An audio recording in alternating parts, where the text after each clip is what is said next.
Hi all, my name is Catherine, Assistant Professor from the Department of AML, SNS College of Technology, Coimbatore. Today in our lecture series, we shall see about the Wegener cipher. Earlier we have seen about the Caesar cipher, Playfair cipher and Hill cipher. Today again we'll see about one of the substitution techniques, that is Wegener cipher. So here when you see this equation, what do you understand? There is basically a ciphertext Ci, that is ith position of the ciphertext. How you get it?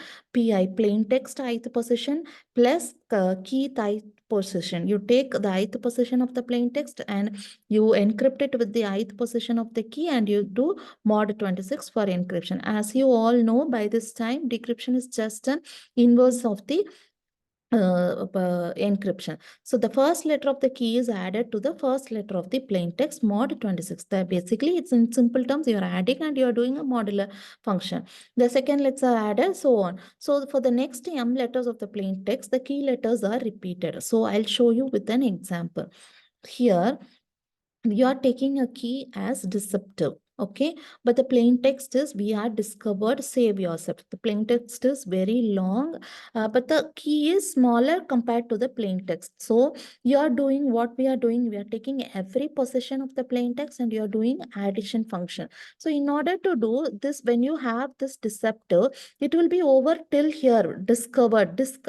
When you reach disk, you will not have any other letters to encrypt. So we have to repeat the key until the length of the plain text. So again, we are taking a tabular column. By this time, you know every letter has associated with a number. So D means it is 3, E means 4, C means 2, E 4, P 15, T 19. The same way you are going to fill that key part, the number. Instead of the letters, you're substituting with the numbers.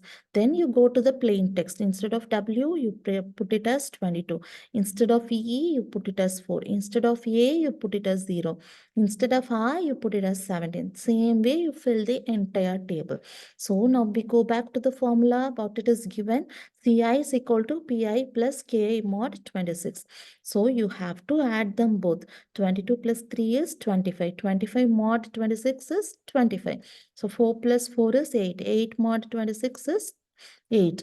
2 plus 0 is 2. 2 mod 26 is 2. Same way you keep repeating until the end of this. So what do you get? The ciphertext is 25, 8, 2, 21, 19, 22, 16, 13. Some numbers you are getting. So then what we have to do? Instead of 25, you replace it with Z. The number 25 is associated with the letter Z. The number 8 is associated with the letter I. The number 2 is associated with the letter C. The same way, when you fill, what is the ciphertext you are getting? Z, I, C, V, T, W, Q, N, G, R. So it's not readily readable with anyone with their naked eyes. They have to either know about this algorithm or the technique only then.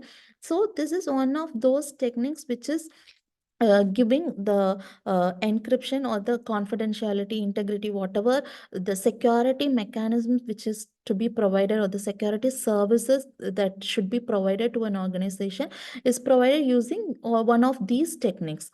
So next one is Barnum cipher. Rather than doing the simple addition, here we are doing an XOR addition.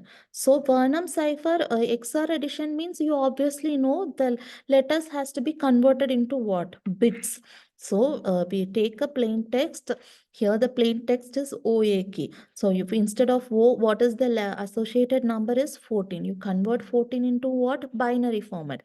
So what is the key? You have taken the key as a sun. So it should be of same length. So in S, what is the associated numerical value is 18. So you have to convert it into what? Binary. Then you are doing bitwise XOR operation. 0 and 0 makes 0. 1 and 1 makes 0. 1 and 0 makes 1. 1 and 0 makes 1. 0 and 1 makes 1. So this binary format is then again converted into what? Numerical format. So in that numerical format, if it is greater than 26, what do? You subtract it with 26, and what do you get? You get a resulting answer as 2. The associated value for 2 is what? C. So when you do O and S, what do you get? See, so anybody will not know what happens behind the scenes. So many things are happening. You're doing an XOR operation. So what is the decryption part will happen? Just you're taking the cipher text and you're XORing with the key. You'll obviously get the plain text. So, with this, we are coming to the end of this substitution techniques.